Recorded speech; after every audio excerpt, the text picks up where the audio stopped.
Hey, this is Thad from Fretwork Studios. About 6 or 8 months ago, I did a studio tour video, and I never really liked it. I wasn't very good at editing and making things flow, and it was too long, and it bugged me. So I pulled it down and decided I'm just going to re-edit it. I'm not going to film anything new except for this part, obviously, but I'm just going to re-edit it, condense it, so check it out. Hopefully it's a little better. I started building this studio, I don't know, a couple years ago or something when I started. Anyway, it's not done. It's almost done. I need flooring, which I'll show you, and then I'm going to build myself a desk. Sorry. So that's the door. That's how you get in. So I'm going to build a new desk, and I'll show you the planks for that, but I'm going to build a nice big desk. I use Persona Studio 1, and I got like that thing. And I use this mixer because when you plug a guitar directly into that interface, it's like too much. Even with the trim all the way down, it's like clipping. So I use this. Cheap. I think it was like 40 bucks, I don't remember. But I use that and turn the trim way down so when it goes into there, the guitar signal is like way less. Yeah. And then there's my little headphone mixer, which is a pile of crap. It's a Behringer. I might have just got a bad one. Like, it works, but if you jiggle the wires, it's like... So there's the headphones. They're headphones. They're okay.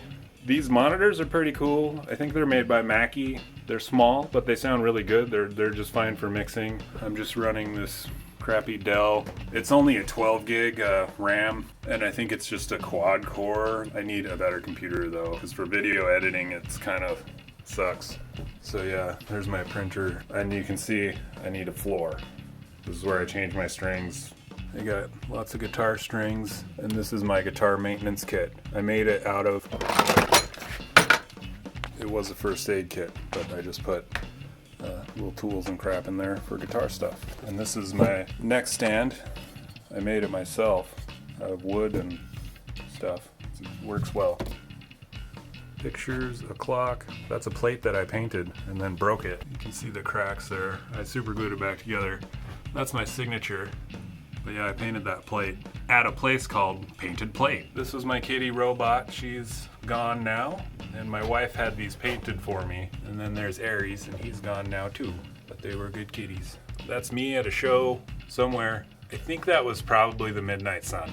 So I got some screen cleaner, finger ease. This stuff is banging. I use it all the time. As you can see, I have a bunch of cans of it. Yeah, here's some mittens my mom made me. Pig nose, which I don't use really, but it's cool. I should do a video with it. And a homemade incense burner. So I got this cheap Applause acoustic.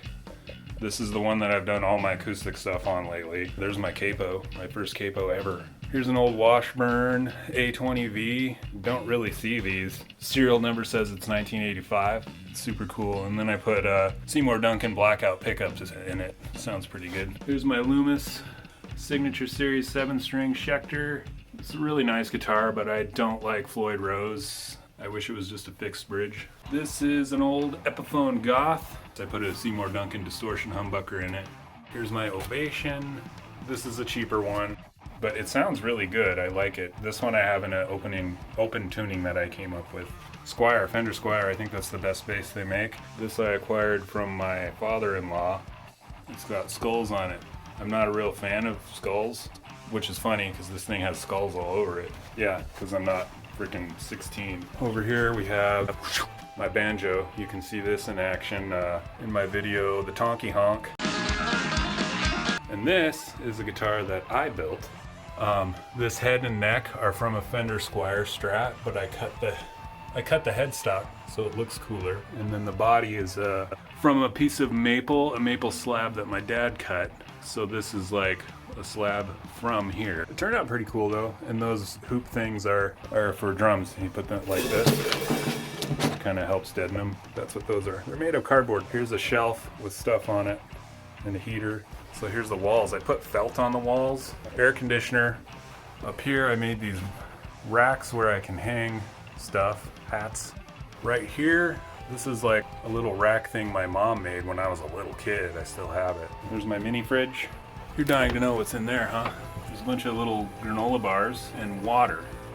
Yeah, I'm a real exciting, yeah. This is a little bass amp. I like it, it sounds good. There's a microphone. This is a little vocal booth thing I built. It doesn't go like that. Normally it like stands up, but yeah, you put the mic in there, like right in here, and then sing into it, and it actually really works good. Here's my amp. It's a pile of shit. This cab, I don't remember where I got it. I used to have a Randall cab. I don't know where that went, but now I have this one. I don't remember where I got it. It's cheap. It doesn't sound that great. The more you turn up the amp, the worse the speakers sound. But at just regular volume levels, it's fine. So here's my green screen. Well, right now I have that burgundy kind of colored sheet hanging up for the last video I did. See, there's white PVC pipe frame, and then I just clamped it on there. It's real big, but it's pretty big. So these lights I bought, they're 35 watt Makey. I don't know, they were on Amazon. It was these 4 lights, $40 for all 4 of these, 35 watt. They're way too bright. They're so freaking bright. I made these little things and just clamped paper on there. If you do 1 sheet of paper, it's still a little too bright. 2 sheets of paper thick, and it scatters the light too much. But I've had good results with this. It comes with these brackets, so I just hose clamped them on and then zip tied the switches on. Here's my drum set. It's a pile of crap too, but it's fun and it's a drum set. My cymbals are absolutely awful, but I'm wearing hearing protection so you don't really hear how crappy they sound. Kick drum sounds pretty good. The snare is ass. I even put like a nice new head on it and it still sounds like butt.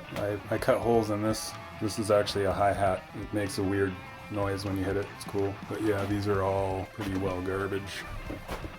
Yeah, just cheap shit. I plan to upgrade. I don't want to buy a new drum set. I'm just going to upgrade this one.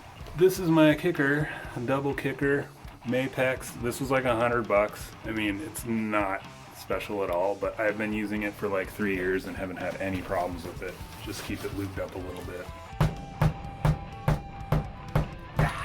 This is a chair and a little table and another chair. Oh, here's my other rack. So I built this rack out of drumsticks. That rack is drumsticks as well. But yeah, there's another one. I just have stuff on it. So I made these panels on the ceiling. It's just OSB with felt, this felt stuff. Right, so behind me there, you can see those slabs, big slabs. Yeah, those are gonna be my desk and little workstation thing. So yeah, those are about 12 feet long, about 18 inches wide, 2 inches thick. They're big slabs. Size comparison, there's my hand, good 2-inch thick, big slabs, big slabs. So another cool thing I made is this selfie stick. This thing is pretty darn cool. I'm trying to keep it clean. I can walk around like this, and then I can see myself. Sorry for the lighting, it's real bad. It's hanging from my pocket. It's pretty cool. Boom. I'll show you what my selfie stick looks like and what it's made out of. So this is my homemade selfie stick. So this is a piece of foam from an inversion table I had. This is a bar end from a mountain bike. This is the top part of a boom stand. I modified like one of those window suction cuppy phone holders for a car. I just cut the suction cup thing off. So yeah, so then you put your phone there. This is what it looks like. So yeah, you can just move it around. Yeah, it kind of feels cool. And then your camera is like there and you can see yourself. That's my deluxe super selfie stick. So I thought I'd just share some pictures of me building this, and the story is this shop building, actually half of it was an exposed carport and the other half was 2 horse stalls, a little tack room, and then like a storage area for hay bales or whatever. And I was like, I really want to build a studio, but where and how? Like in the house, there's not, you know, my wife is using the other room for a craft room, and then the other room is our TV room, and then the living room, like I'm not going to put a studio in there. So then I was like, what if I take those 2 horse stalls, knock out the wall in between them, make it one big room. I had to put in a floor because obviously it was a horse stall and the floor was just horse poop and mud. So I put in a floor. I closed up the like horse stall doors. The horse stall doors are like literally right here. So I closed those off, insulated it. I put vents down in the floor to the outside, so like there's ventilation down there and there's vapor barrier and everything. Like I'm pretty sure I did everything pretty good, and it stays warm in here. I put in one of those things that makes it cold in here, air conditioner. I put one of those in. Yeah, so like, and the idea was to put the felt on the walls to kind of deaden sound. It kind of works. You can hear some reverberation from the drum set, but it works pretty good. Everything I've recorded sounds pretty good so far. But yeah, this was a horse stall, 2 horse stalls, and I just made it into a room. Yeah, so that's a little backstory. That's probably completely uninteresting to anyone, but that's okay. You're gonna watch it anyway. Have a day.